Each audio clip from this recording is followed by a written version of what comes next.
Welcome back to Under Oath. I got sad news. Sad news for actually everything sad about this. Remember that 70's show? I do remember the 70's show. It was one of my favorite shows to watch. Hyde. My favorite guy other than Kelso on the show. Hyde, the stoner, the fun guy. I know who you're talking about. The Chandler of that show. Just got found guilty of 2 counts of 2 sex crimes. I can't believe this. 30 years. I can't believe it. 30 years. Can't believe it. It happened. I'm crushed. That was one of my favorite guys on that show. Like you said. Now, is it weird that we somehow can't separate the character on the show to this potentially really bad act? No, that's not weird. That's Hyde. I know him. I've seen how he interacts with people on the show. I'm trying to think. So I know that's him in real life in my head. He is our generation's Cosby. Scary. Somebody. What is he accused of doing? They were sex crimes or rape. He was saying he took advantage of. There were 3 girls. He was found. The first trial, they mistried it. It was over 20 years ago, and this time they found him guilty of 2 of the 3. So the judge sentenced him to the maxed amount. First offense. Well, yeah, you can't really say on a rape case, oh, this is your first offense, so we're going to go light on you. Well, there's a maximum penalty. Why? If this is my problem, there are minimums and maximums. Mm-hmm. Why are there minimums on a rape case? Because you might technically be 18 and the girl's technically a minor, but she's 17 and her birthday's in like 4 days. So yeah, okay. Not statutory rape. I can see getting the minor on that. Dude, this is not statutory rape. No pun intended on the minor, but this is not statutory rape. This is rape. General rape. They have minimums and maximums. It's not a technicality. Okay, so you're not guilty of a technicality of rape. So rape is rape. Some rapes are worse than others, I imagine. I don't know. I'm not a lady, and I'm not in big danger of being raped.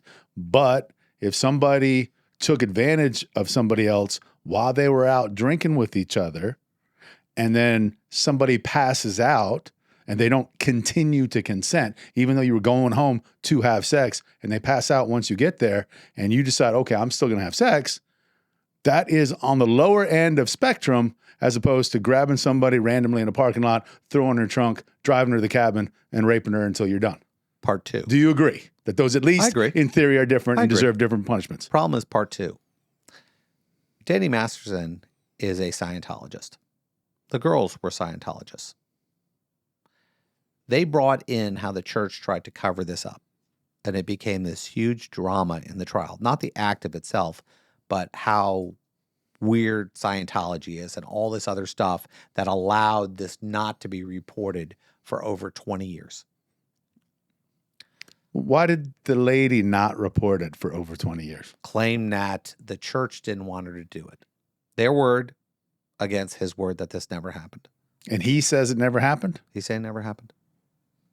What did she say happened? Now the problem I have. What did she say happened? She says he did it. He took advantage of me. I passed out and he had sex with me, or he held me against my will. Supposedly there was some forceful rape, whether it be based on intoxication or something else. I don't know the facts of the case because I didn't sit in the courtroom. I just know what they're telling me. And the fact is the majority of this case was about Scientology. And the arguments, hours and hours of testimony dealing with how weird this church is. And that's why they're saying it's unfair. That's why there's a ridiculous amount of appeals out there and everything else. And you are right. Rape is rape and it can't be forgiven no matter how good a guy this is, no matter what he did and everything else like that. Part 3. Kelso. Yeah. And his wife. I call him Kelso. I probably shouldn't. You know what I'm talking about. You're talking about the 70's show. The guy, what's his name? I forgot. Ashton Kutcher. Yeah. And his wife, I always butcher her name, Mila Kunis. Yeah. Wrote a letter in his defense for a lighter sentence. Because he was a good dad, he was good on the set, he didn't do drugs. So it was like a character reference, sure. It was a character reference. They are getting their ass asses handed to them Why? for doing it. What's trying to help out their friend? Yes. You should expect that. No, people don't. They're turning on these two, and the two have had to go on and apologize for the letter. Really? Yeah. That's what the internet does. What? Quack, quack, quack, quack. It's like whack-a-mole. Listen, what a cowardly thing to do. If you don't have the principles to stand behind what you say, you had to have known that people were going to see the letter. You had to have known that some people were going to make a big deal about you trying to support this guy. Why did you have to write the letter then? You'd have been better off just shutting up. And for these two, since he got But the now max you anyway. go out there, now you backtrack? No, I am, color me disappoint. Well, that is sad. What I don't like about it is that he got maxed out. So the letter was meaningless then, other than, hey, I was trying to be there for my friend. You know, they can't visit him in jail. They can't visit him in prison because someone will go, oh, yeah, they're visiting the Why rapist. can't they visit him in prison? Oh, come on. They'd be crushed. Oh, you mean they can't politically go visit him in prison? It's Politically, it's not socially, prohibited. they'd be pariahs. Yeah, I got you. For doing something like this. And we consider it the unforgivable crime. If it happened. It's 20 years ago. And he says it doesn't happen. How does a jury, and maybe this is a better question, how does a jury determine, okay, I've got two people saying something that is completely in opposite. They cannot both exist in the same world. And we're going to decide that we're going to believe this person over that person. And that is proof beyond to the exclusion of every reasonable doubt. How do you get there as a juror when something happened 20 years ago? Well, the worst part about it is this. It was mistried. They had a hung jury. Originally, it was a hung jury. Now, if I'm a judge, I know what that means. A hung jury means that the amount of people got together and they couldn't make a decision. Half the people or a certain amount of them goes, I don't think he did it, or a small amount thought he did do it. Well, you'll never know. It could have been all of them saying he didn't do it and one person saying he did, or vice versa. Yeah. Either way. But the problem is this. I now know that it wasn't a ruling of law. It was people weren't sure whether he did it or didn't do it. But okay, now we found another group of people who do now. Yeah. So the first jury, we're good. Isn't the fact that the first jury couldn't make that determination, isn't that proof that it's not beyond and to the exclusion of each and every reasonable doubt? Now, the sad thing is this. Let's say he wasn't a celebrity and they get the hung jury the first time. You and I both know what happens. Oh, then it gets filed away and they never try it again. Or they cut a deal. Maybe. Cut a real good deal. Yeah, yeah. They get a real good deal. So he gets punished because he's Hyde from that 70's show. Yeah, people think that sometimes you're a celebrity and they give you special treatment, which actually you're right. They do get special treatment. You get special treatment in the fact that you are often over-prosecuted for fear of the state attorney or the prosecuting authority being accused of being afraid to go against your attorneys or being afraid to prosecute a celebrity. So a lot of times, this probably happened in Hyde's case. I don't know his real name. He'll always be Hyde to me. Danny Masterson. This is real name. But that probably happened in this case. They're like, there's no way we can do anything with this guy because of his celebrity. We have to move for the maximum. You know, it's so, in that period of time, between that 20 years, he got married, had kids, had a kid. Supposedly, he has never touched drugs, kept everybody on the set from doing drugs. So his character was much flawless. like Ashton Kutcher said, was exemplary when he was with other people.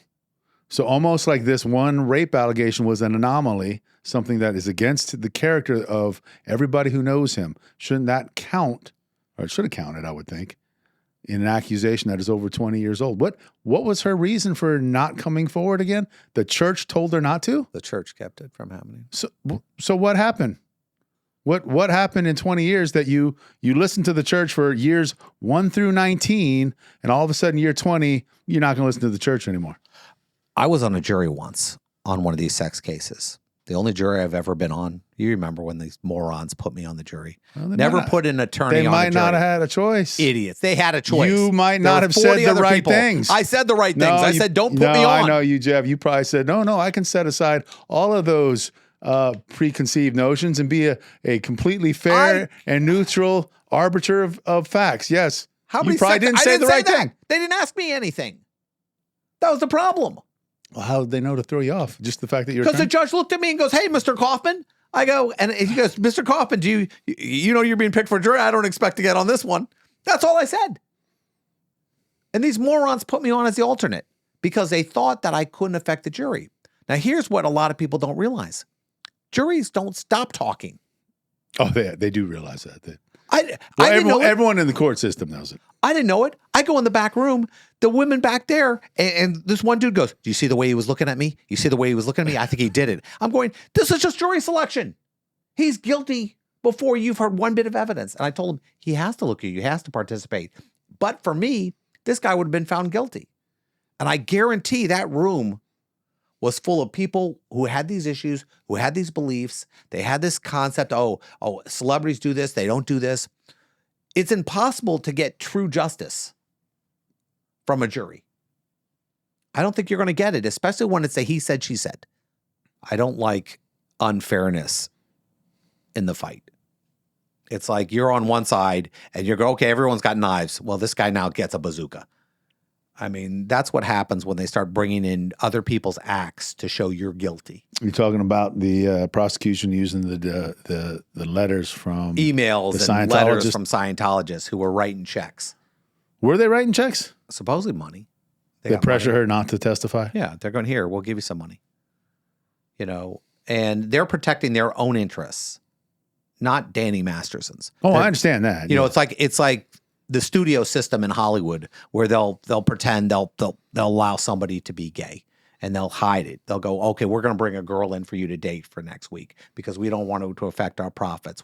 And no, if you're the Church of Scientology, you don't want one of your most that's like Tom you don't Cruise want to be the next busted. Catholic Church and all their allegations of so they weren't doing it for Danny Masterson. They were doing it for their own interests. I understand. So that it costs this guy, he's going to be found guilty of a crime because of actions of other people.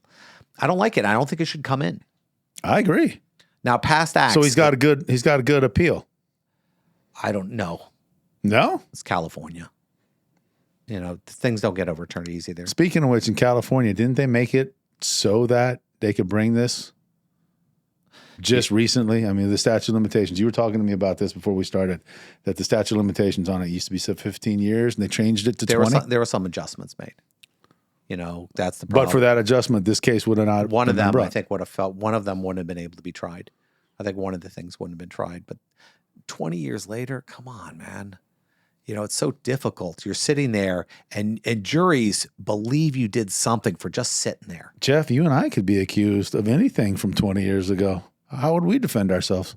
Maybe it's a selfish thought. Maybe I don't like the idea because I've seen it happen. I've seen juries look at your client just because he's sitting in the chair. And you're lucky. You have to be as a prosecutor, I had to know 2 words when I worked in Miami. 3 words on every witness. And then what? And then what? And then what? There is zero skill in being a prosecutor because you could drop a case anytime you want and you bring the police officer with a shiny badge who says things, even when they're lying. I had to tell my officers in Miami not to lie. Please don't get creative. Please don't do these things. And they would. And because they're regular people and some are more abusive than others. So I don't like the idea. I hate the criminal system. I hate how it works. I hate how people take advantage of it. I hate how the better attorney wins most of the time. And Masterson probably got these attorneys who they go, oh yeah, we represented all these people. You can fail forward in the legal industry. I mean, look at everybody on Casey Anthony. Everybody on Casey Anthony got paid. Winners or losers got paid. Yeah. The same with OJ. Marsha Clark, Darden, they all wound up making millions of money, millions of dollars for losing. That's the problem with our system. What I don't like is, could you imagine I was being tried for something and half the trial was about me being Jewish. Half the time was how the temple thought this church, this temple he's part of, feels this way and they do this stuff and this is the reason why. And then I have to defend my Judaism. Now, we all know Scientology. I would say 90% of the people on this planet. This might have been a conviction against Scientologists, not necessarily Hyde, because they're so weird, right? It's not that they're so weird. They just have a different. Come on. I mean, that's not fair. I mean, come on. Look at Catholicism. They're swinging this thing that's smoking. They're sticking bread wafers into kids' mouths. I mean, there's a lot of weird. Oh, come on. Do you know what's at the end of Scientology? The aliens. Do you know? Yes, the aliens. Well, hey, you saw the South Park episode, right? And you know something? I felt a little differently if we didn't spend a couple $1 million on hearings in Congress about that. Well, as it turns out, maybe they're a little bit closer to the truth than we thought. Could you imagine they go, you know what would really suck? And I want you to know what would suck on ugly levels. If the aliens came up and go, okay, all the Scientologists, you got to go with us. The rest of you, you're stuck on the dying planet. They were right. That would suck. I don't want them to be right, but they could be. They got a better chance than I do. I mean, I'm believing about Noah's Ark and crazy crap like that. You're part of the chosen. I know. I think they're going to get me. You got a free ticket. Well, everyone's stories, they get the free ticket. No, in Christianity, no, I don't go anywhere. No. In Christianity, I go. Just claiming you're Christian doesn't get you a free ticket. Well, you got to go to heaven. Oh, you accept. You have to accept Jesus. You have to beg forgiveness for your sins. Yeah. But as a Jew, I ain't going. Well, you automatically go. No. You're the chosen. No, I'm the last one here. That's all it says. The meek shall inherit the earth? No. They're saying the Jews will be the last people. We're the last ones. We're the sole survivors. We survived the zombie apocalypse. The Walking Dead, we're still around. Stuff like that. But, well, I guess in the end, Danny's getting what he gets. The appeals will play out the way they play out. And we'll see how everything goes.